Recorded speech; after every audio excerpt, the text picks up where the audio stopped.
पूरी दुनिया में पक्षियों की 10,000 से भी ज्यादा प्रजातियां पाई जाती हैं।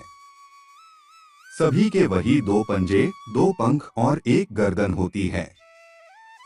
लेकिन इन्हीं में से एक ऐसा पक्षी है जिसकी एक अलग ही पहचान है, जो आसमान का सीना चीर के हजारों मीटर ऊपर उड़ जाती हैं और 110 किलोमीटर पर आवर की रफ्तार से उड़ता है, जो खुद के कई गुना अधिक वजन के शिकार को भी अपने पंजों पे दबोचकर उड़ जाता है और इसीलिए उसे पक्षियों का राजा कहा जाता है, जिसे हम बाज के नाम से जानते हैं। और एक बाज इतना ऊंचा मुकाम हासिल करता है अपनी ट्रेनिंग और अपनी पुनर्जन्म की वजह से।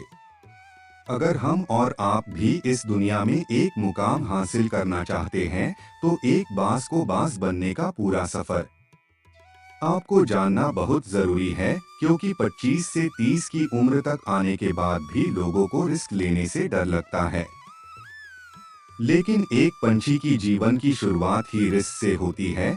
जिस उम्र में बाकी पक्षियों के बच्चे सिर्फ चींची करना सीखते हैं, उस उम्र में एक मादा बाज अपने बच्चों को पंजों में दबोचकर हजारों मीटर आसमान की ऊंचाइयों में उड़ जाती है, उसे ये बताने के लिए कि तेरा जन्म आसमान का सीना चीर के सबसे ऊपर उड़ने के लिए हुआ है, तेरा जन्म पंछियों का बादशाह बनने के लिए हुआ है।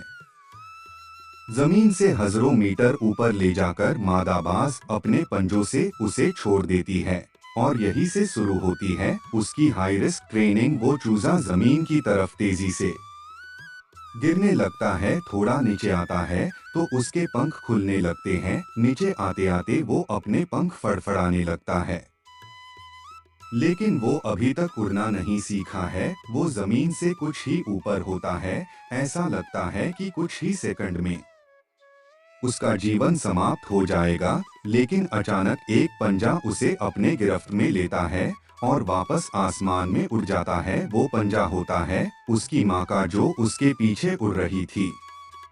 उसकी ये ट्रेनिंग तब तक चलती रहती है जब तक वो उड़ना नहीं सीख जाता है।